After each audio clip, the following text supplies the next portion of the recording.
Ladies and gentlemen, we have made it. We've been covering news over Devil May Cry 5 and E3, and with each new trailer, it feels like a new piece of the story has been added to the record books. It's been an awesome journey witnessing Nero's own trailer, Dante showing off what he's got, and seeing the mysterious V for the first time. But all great things must come to an end. Devil May Cry 5 is just around the corner, and no doubt we are all excited to see what's in store. Just over a week away, and Capcom has graced us with the final trailer. And might I say, it's an absolute bombshell, with much to unpack. New major plot points have been revealed to us. We have clearly made it to the endgame. However, this final trailer is by far the heaviest we've seen yet. I've tried to find any nuggets of info for you guys to spare, but at this point, the whole damn trailer is spoiler-filled.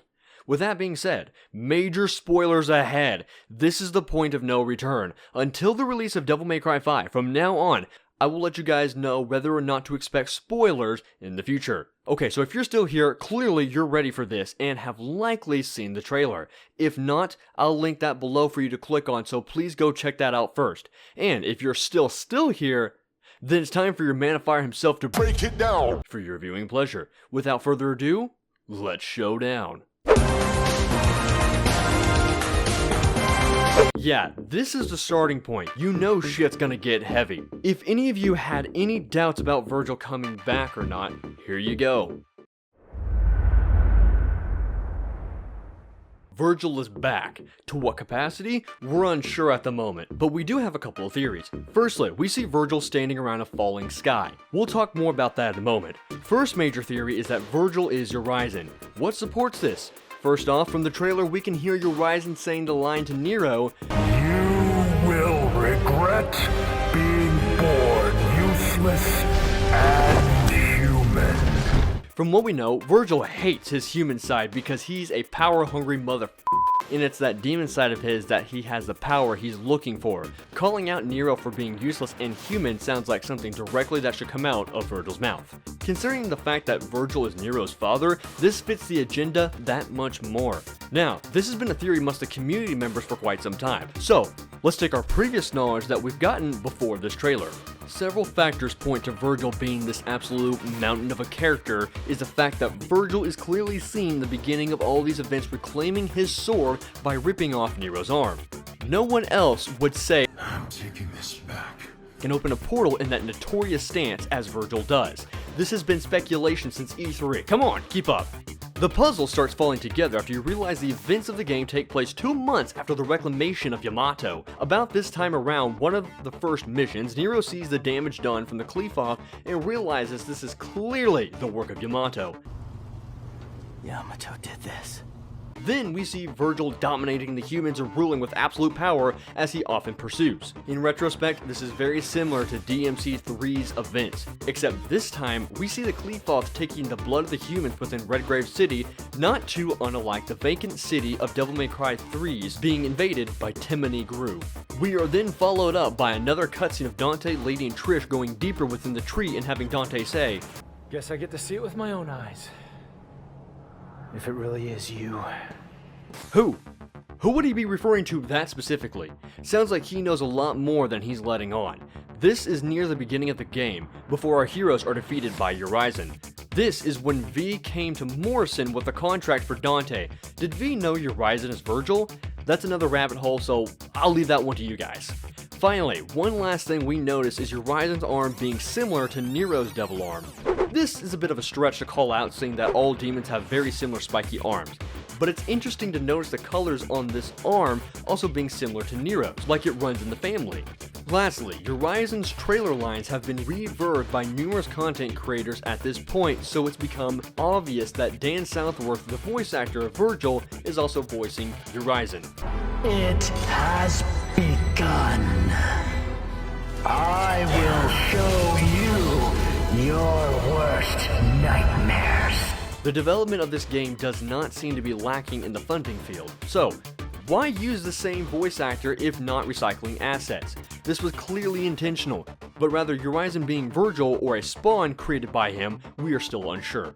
So if Virgil is Urizen, then why do we see him standing at the end of the final trailer? Is he back to normal after his Urizen form was defeated? Is his body now just a shell to be used as a pawn?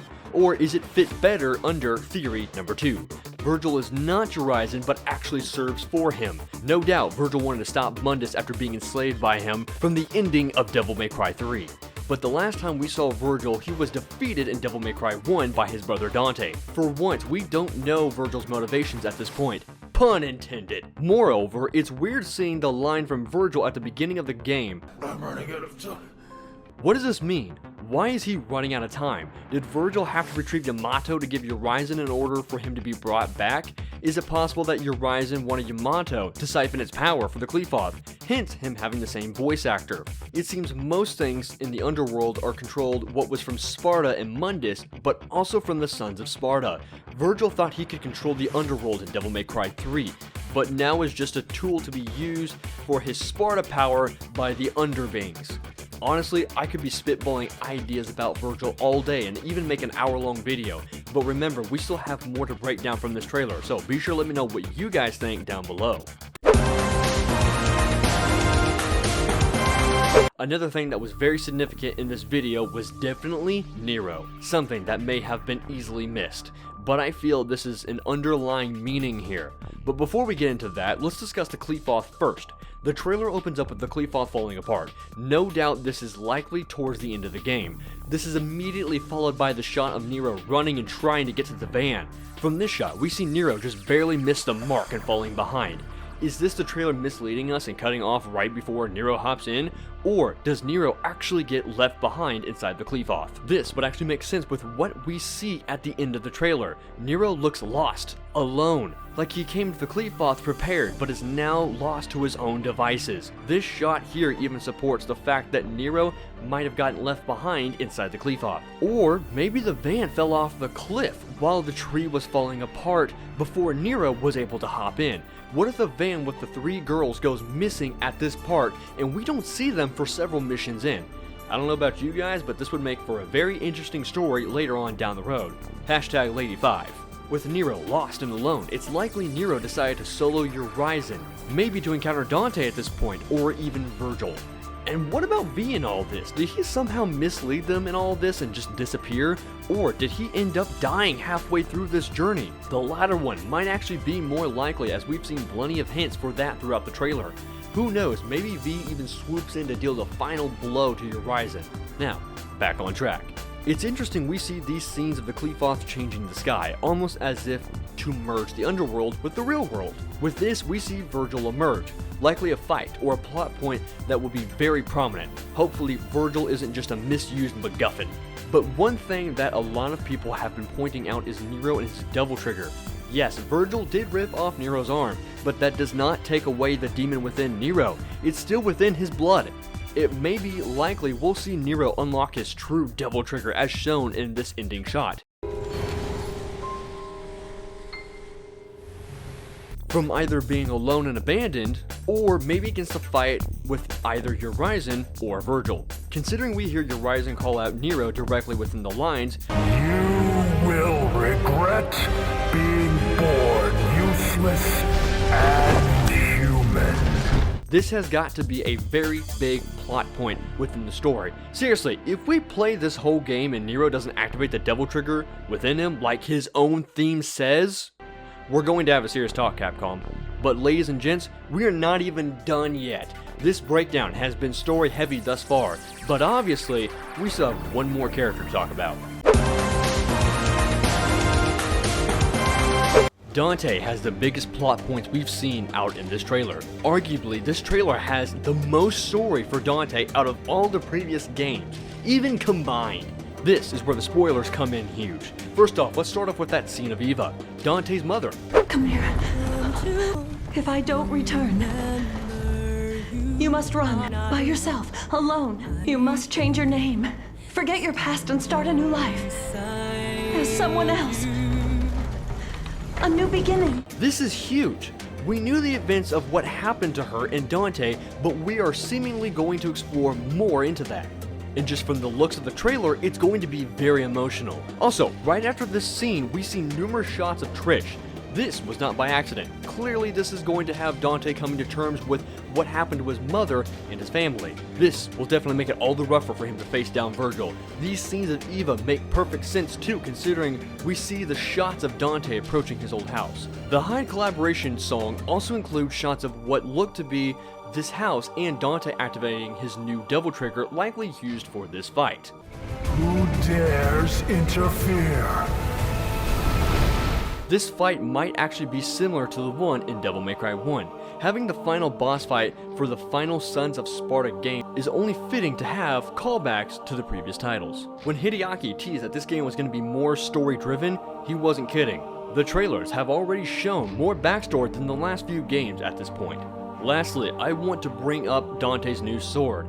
We see it in combat, we see it after Rebellion breaks, and we see it numerous times in his new Devil Trigger form. I'll be honest though, I'm not sure what it is, but I'm sure you guys have plenty of speculation about what it could be, so be sure to let me know what you guys think down below. That was a massive breakdown. A lot was going on in this final trailer. This bombshell of a trailer came out of absolutely nowhere, but definitely delivered the goods. If you made it this far into the video, thank you very much for watching. This was definitely a big edit. But now that we made it this far, be sure to let me know what you guys think about today's topics. What do you think about Virgil coming back? What are his true motivations? What's going on with Nero? Do you think he got left behind? Do you think he will finally activate his devil trigger without the devil bringer or the guidance of Virgil?